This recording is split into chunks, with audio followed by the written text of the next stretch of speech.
We have strict rules about that sort of thing. The actors are not supposed to step out of character. It's kind of weird when you think about it. You know, here we all are, but I pretend you're not there, and you pretend that I'm a character in some play and not me. So here's the thing. In this play, I am a household servant to Admiral Priestman. My name is Tom. I suppose I have a last name, but the writer didn't tell me what it is, so I'm just Tom, an household servant. And as a servant, I'm really not supposed to be seen or heard. And that's another reason I shouldn't be talking to you. Now,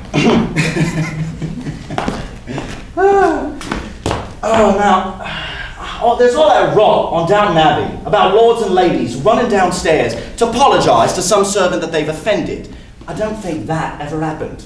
It certainly wouldn't happen with Admiral Priestman. He's a good enough sort, but he believes that everyone has their proper station in life. I say, Tom. Oh, here he comes now, back to work. Good morning, my lord. Now, bother. For my morning dispatches. I've left them on your desk, sir. And a copy of my gentleman's magazine. Right beside your chair, sir. Oh, yes, of course. Now, Tom. Last night, too, it was a frightful ruckus down here last night, and I won't have it. Lady Priestman was at her wit's end. We must have order in this house, and I expect you to keep it. Do I make myself clear? Begging your pardon, my lord. We had a mouse in the pantry, and when the houseboy tried to swat at it, darned if it didn't slide across the floor and straight up Miss Flinder's dress. Well, with her screaming and shaking and rolling about, the rest of us couldn't help but laugh. Tom, you mistake me.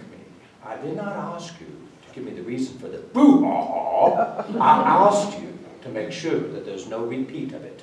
Do I make myself clear? Of course, sir. Won't happen again, sir. You can depend on it. That'll be all.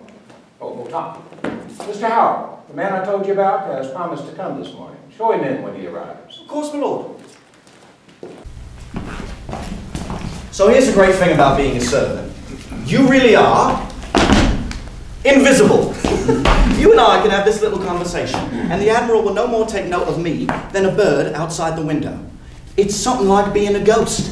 You prowl around the house all day long, hearing other people's conversations, observing their petty quarrels, laughing at their nonsense, and none's the wiser.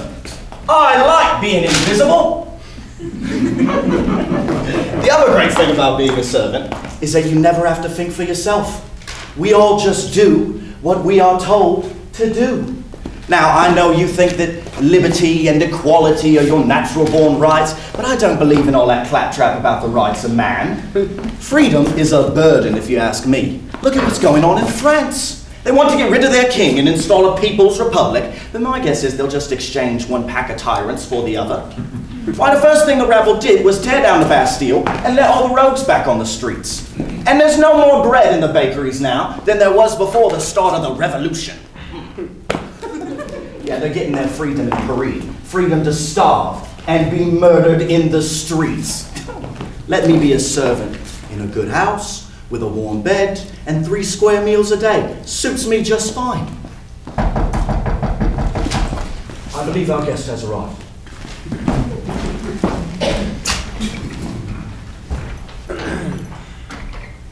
Let me take your hat and coat, sir. Right this way. The Admiral is expecting you. Mr. John Howard, sir.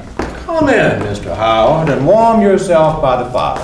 Why any good Englishman would leave the comforts of home to come to Russia at this time of the year is more than I can fathom. And yet here you are, Admiral, a fellow Englishman in this frozen land. Well, right you are, but a soldier goes where he is called. The Russians have asked me to end this perpetual war against the Turk. And your advice seems to have been well heeded. From what I hear, the Turk is on the run on both land and sea. I want to thank you for your kind invitation to your home. It's been a long time since I had companionship with a fellow countryman. Pish posh. We're glad to have you.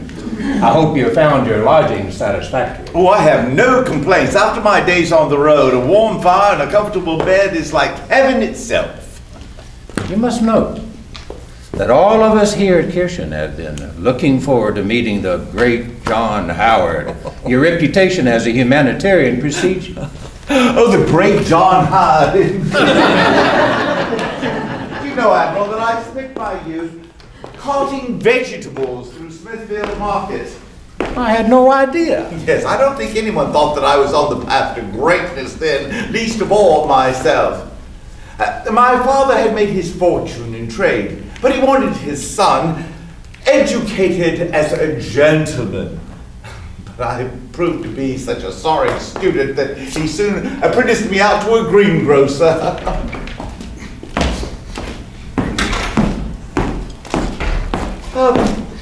Father, don't leave me. Now, John, this is all for your own good. But I want to be with you, Father. Nonsense. It's time you grew up. But I'm afraid. Afraid? No son of mine is afraid. Now dry those tears and act like a man.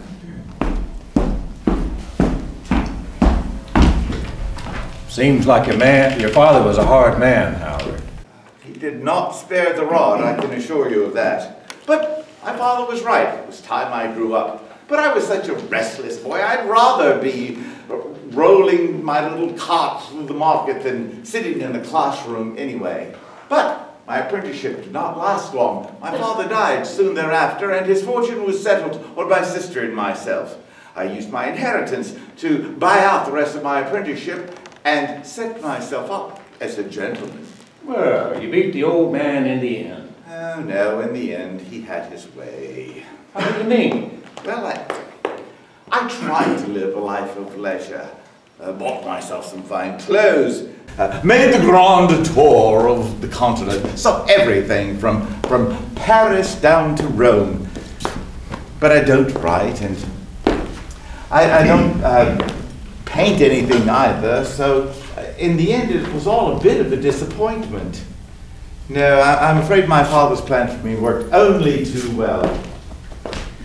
To this day, I'd rather be talking with the gardener than the lord of the manor.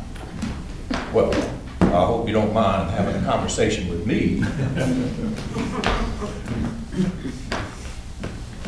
So, you'd rather be visiting prisons than palaces? Well, I never thought of it that way, but yes, I do feel more useful inspecting the conditions of our prisons than gazing at plaster angels. Well, if it's misery you're looking for, you've come to the right place. We dish it out in spades here.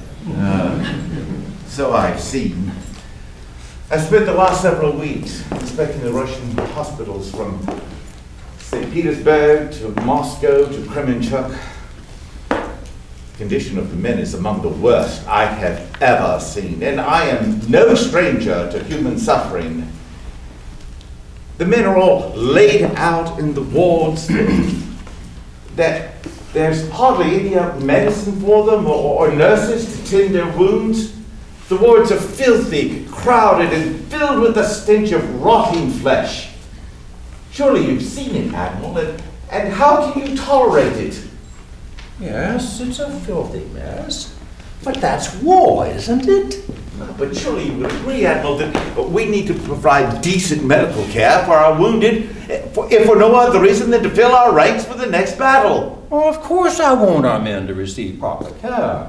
But I leave the running of the hospitals to the surgeons. I know quarterdecks and cannons, not festering wounds and bed sores. I understand, Admiral, but I'm not asking you to tend their wounds. I just think a word from you might help to get the attention of the Russians. I'm sorry to be so direct, but I simply cannot stand silent when there is so much suffering. Well, you've certainly caught the attention of the Empress. She has ordered Potemkin to follow all your instructions with regard to the hospitals here at Kirchen. The Empress does seem to be very interested in my work. I believe that she wants to lead Russia toward a more enlightened view of things. Oh, God, Howard. No one enlightens Russia. The Russian foot soldier is just one step removed from the beast of the field, and the officers are not much better. But they are still all God's creatures, Admiral. I believe that the Empress truly wants to improve the lives of the Russian peasants. She once told me that Russia could never truly be great unless all her people were free from misery and hunger. Stuff and nonsense, Howard. It's all very well to talk about the rights of man when you're sitting down for a meal in that fine palace. But it's ordinary men that build the walls of those palaces. And it's ordinary men that serve those fancy meals in that palace. And it's ordinary men that slug through those muddy fields and live on water and turnips and end their life in that miserable field hospital that you saw.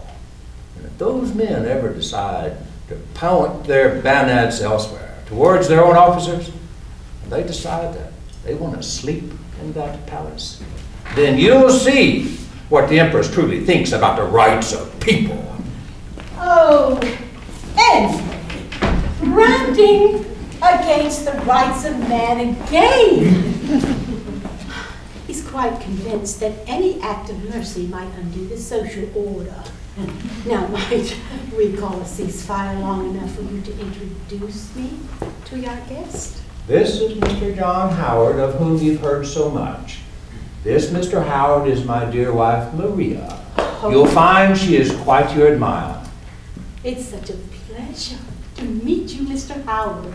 My husband is quite right in that I have the profoundest admiration for all your humanitarian labors. Please, sit. Tom, the tea. I intend to interrogate Mr. Howard thoroughly. The least we can do is fortify him for the experience. I've heard of this Mr. Howard. The prisoner's friend, some call him. Me father spent a bit of time in jail, could have used such a friend, no doubt. He went to debtor's prison for £2, 3 and 6.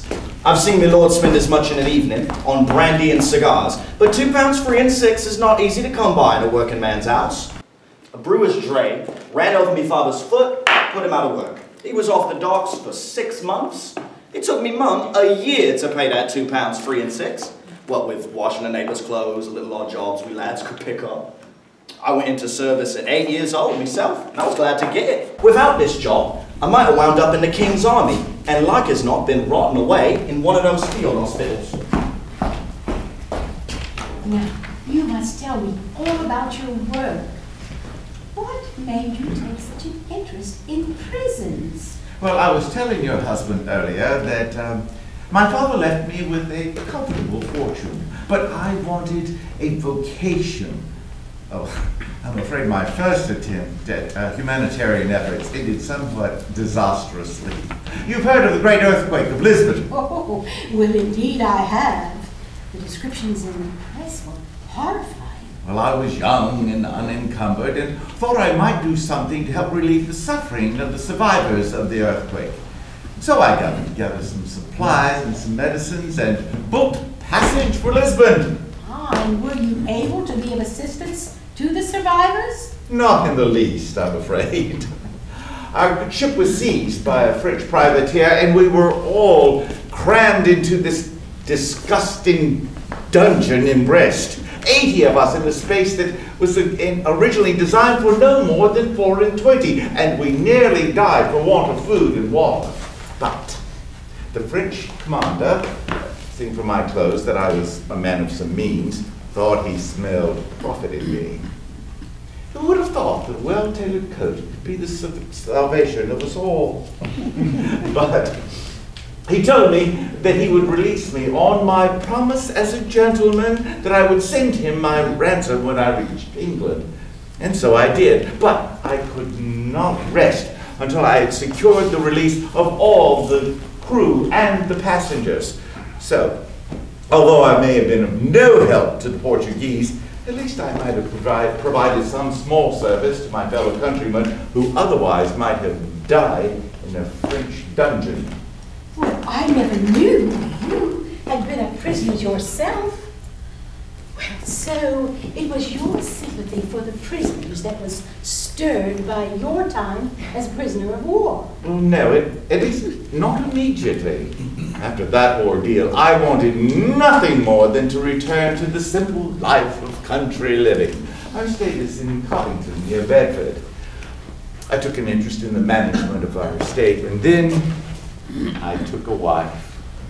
Henrietta Leeds. She was the cousin of my good friend, Samuel Whitbread of the Whitbread Breweries. Oh, Henrietta was the sweetest creature. But our time together was all too short. I think about her every day. It's no good, is it, John? A man without a wife is like a stove without a fire.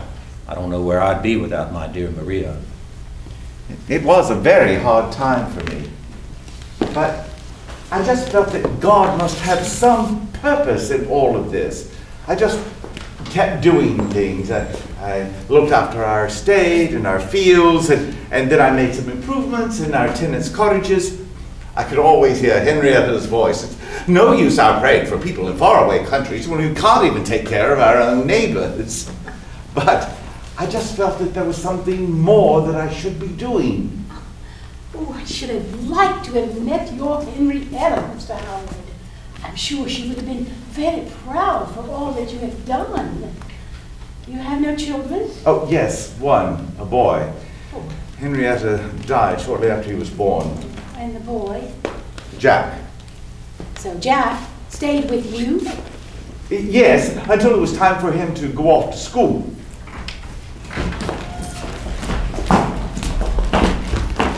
Don't leave me here, Father. I hate this place. Nonsense. You're not a child anymore. Couldn't I just live at home? I have to leave tomorrow to inspect the prisons in Ireland. Couldn't I go with you? Prisons are no place for a child. Besides, Thomason will be taking care of you. Now run along and learn your lessons like a good boy. I'll stay, Father. But I'll be cursed if I'll be a good boy. And how is your son now? Very ill, I hear. Well, you must be anxious to return to him. I don't think he's very anxious to see me. We are not on the best of terms. Well, the Admiral and I have two sons. Harold is a lieutenant aboard the HMS Reliance. He's a very tall young man with piercing blue eyes. Quite a favorite with the ladies. He's a first-rate sailor. I no doubt he'll wear the Admiral's hat someday. But our Percy is a different story. The most willful child that ever walked the earth. Percy is a troubled soul. God knows we've done the best for him, but he's never found his place. I wanted you to know, Mr. Howard, that we know what it is like to live with a wayward child. It's very kind of you to confide in me. We bear too much in silence. Heave me, boys, oh heave away, way, way, roll and go, with the anchors aboard and the cables all stored, singing rollicking randy-dandy-o.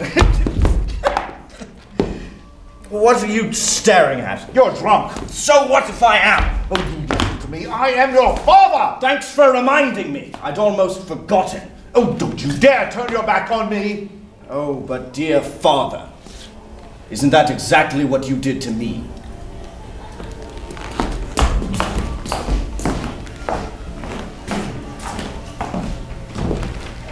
And where is your Percy now, Lady Priestman? I honestly don't know. We haven't seen him in over a year. He is not welcome in this house, I can tell you that, Howard. The things that he said the last time he was here, they were intolerable! I won't have him here until he mends his ways. He's better off dead as far as I'm concerned. Oh, you don't mean it, my dear. But I do! I wanted to cut the tongue out of his mouth for the things he said to you last time we saw him. We'll talk no more of it. Ah! The tea has arrived. Milk and sugar, Mr. Howard. Neither for me, thank you. Well, the Admiral will have your share and his as well. Indeed I will.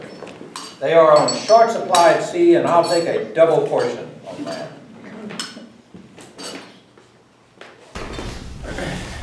So, Mr. Howard, how did you find what you wanted to do with your life? My brothers say that it found me. A group of men from Bedfordshire approached me about standing for the office of High Sheriff. I told them that I was honored, but that it was out of the question. You're too modest for your own good, It Howard. had nothing to do with modesty. You see, the Test Act was still on the books at the time, and I told them that I would not forswear my religion for the sake of office. How was it managed then? Oh, it was by my good friend, Samuel Whitbread.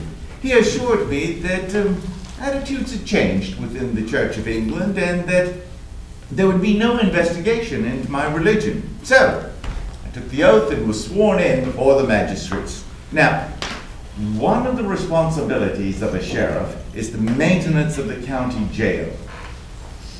In truth, I don't think any high sheriff had been to the Bedford jail in recent memory. I'm not surprised at that. I can think of no one who would willingly go into a jail. But I felt oddly compelled to do so. I kept hearing the words in Matthew, "I was in prison and ye came to me." And how were you received? By the prisoners with gratitude and thanks. I think my mere presence in that place of desolation seemed to lift their hearts. But I don't think the jailer was as glad to see me. I imagine he thought he was about to be sacked. Well, if you'd sent him packing, it'd be no more than he deserved. Most of those turnkeys are worse than the inmates. What did you see in that Bedford jail that so affected you? Oh, prison was a foul, fetid, noisome place. A place where hope goes to die. But what disturbed me the most were the innocent men who were kept there in jail because they couldn't pay their jail fees. Oh, you mean the fines levied against them? Oh no, this has nothing to do with any kind of judgment made against them by the court. In our jails, a man must pay a fee to the jailer before he can be released. A man can be found innocent of any crime whatsoever and still be detained if he hasn't the wherewithal to pay the fee. Oh, well, that is just outrageous. I'm afraid being poor is always the biggest offense in England.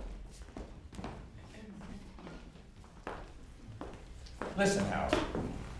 I no doubt that our prisons are hard places, but I cannot think that murderers and thieves should sleep on silver sheets. True enough, Admiral. But to deprive them of their liberties, to separate them from their families, to make them the scorn of all men, is this not punishment enough? Must we also subject them to diseases and make women the prey of the depravities of fellow prisoners? Surely this is enough punishment for them as it is. Surely you would have not just do God's will in heaven and on earth, but in our prisons as well. Prisons are not instruments of reform, Howard. They are places of punishment. An eagle is born to soar over the mountains, and a rat is born to wallow in the gutter. Do what you will, Howard, but the evil men of this world are bound for destruction. I cannot believe that, Admiral. I believe that not just these men, but all men are born with corrupted hearts. But we are all the objects of God's mercy. We are not reformed by our own striving, but by the grace of God. Take that away, and my home is in the gutter as well. Surely we all stand in need of God's grace. Mr. Howard, just tell us, what brings you here? We're a long way from English prisons. Well, as I was finishing my survey of the English prisons, I became interested in another sort of confinement, one equally degrading and far more deadly. You're aware that travelers returning from foreign lands are often quarantined in lazarettos until they can get a clean bill of health. Plague houses. I know them well. A man may be healthy when he arrives at one, but dead within a fortnight. I once had myself confined in a lazaretto in Venice for 6 weeks. What were you hoping to accomplish? Well, I was hoping that I could find a better way to stop the spread of the plague. You intentionally had yourself confined to a lazaretto? You're a madman. Oh, for a saint! Oh, I assure you I am neither. I simply But felt, why did you take such a risk then? well, I simply felt that I could not make adequate recommendations about the improvement of the lazarettos until I had actually experienced a stay in one. I did fall ill there and thought that I would almost die, but God's hand of protection was upon me. Well, you seem to put God's grace quite to the test, Howard. That may be true. But in any case, having taken an interest in one form of hospital, it was only natural that I take an interest in the military hospitals. Oh, they are the sources of so much human suffering. Do you realize that in Russia alone, 70,000 men died in military hospitals last year? Many of them dying of the pestilence before they ever even took the field. Oh, surely men who serve their country with valor deserve better than that. Yes. Howard was enlisting me to his campaign before you joined us here. He is most persuasive. I'm sure we will do all within our power to assist you in your work here, Mr. Howard. Well, two of you aligned against me. I have no hope of escape. Now, let's say, however much we may differ on the fate of the common prisoner, I will see to it that our soldiers get better care. Tom, you may clear now. It's a right good question whether Mr. Howard is a saint or a madman.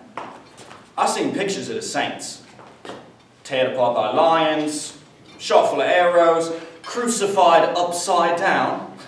I'm told it's supposed to be inspiring.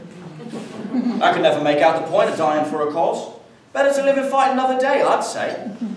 As for madmen, well, results are about the same. Most of them wind up dead. Only difference is, one dies for God, the other thinks he is God. Well, Mr. Howard does want to do good, but he shouldn't give much thought to his own life. I'd say he's a bit of a saint and a madman. Mr. Howard, I have a favor to ask of you. Now, I know you're here visiting the military prisons, but I wonder if you might be able to help me in an errand of mercy. Well, certainly, if it's within my power. Count Comastadius is a neighbor of ours and one who has befriended us. There is a young lady who is a guest in his home. She has taken ill with a wretched fever. The Count, having heard of your knowledge of various maladies, has asked if you might look in on the young lady and just offer your advice. Well, I am no physician, madam. Surely there are others who could do the job much better than I. I understand your reluctance, Mr. Howard, but the physicians attending her, I must give her little help of recovery. Anything you might do for her, just your presence there would be a great comfort to our friends. Well, I can hardly refuse someone who has shown me so much kindness. Howard, the Comastadius' house is a long journey from here. No telling what the weather will be like tomorrow. Admiral, I expect that the weather tomorrow will be very much like the weather the day after tomorrow and the day after that. If I wait for good weather in the middle of a Russian winter, I shall never see the young lady. Oh, I'm sure they would be forever grateful for your kindness to them. What is the young lady's name? Katerina. She is a house guest with the Comastadius family. Her parents had to leave the country on business before their daughter took ill. I can't imagine what would be more important than their own daughter. Well, I'm sure that whatever called them away was of a very serious nature. And one cannot always help one's own children. In my own experience, parents are often those who can least help their own children because their feelings are impediments to proper action. Duty must make most men seem unnatural, Howard. Maria gave birth to our 3 children while I was at sea. You may have done me as good a service by being away from home as pacing up and down the hall. Oh, say nothing about the fine art of pacing. I consider one of my greatest virtues. Oh, now I really must be going. Oh, must you go so soon, Mr. Howard? Oh, I'm afraid I must. I want to thank you for your very kind hospitality, but I really must get back and make some order out of all the notes that I've made of the hospitals while I've been here. Of course. We'll send a carriage around tomorrow morning when you go to see Katerina. Oh, nonsense. With the recent rains, the roads are almost impassable for a horse, much less a carriage. No, I'll go out on my own. Well, Howard, you are right. The roads are more like muddy rivers. I'll send my man along with you. He knows the way, and he'll make sure that you get there safely. Tom! Tom! I want you to escort Mr. Howard to the home of Count Comstadius tomorrow. You may take the bay mare. I would appreciate any help that you can be, Tom. Let's leave at first light. The days are short, and I want to return by dusk. I'll be ready at break of day, sir.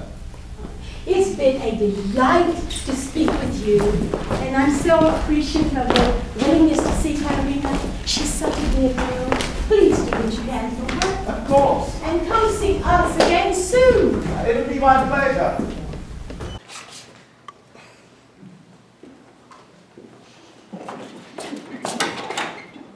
Well, ain't I the lucky one?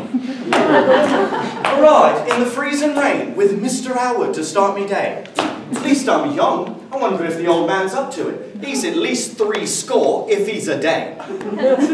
Lord, spare me the company of saints.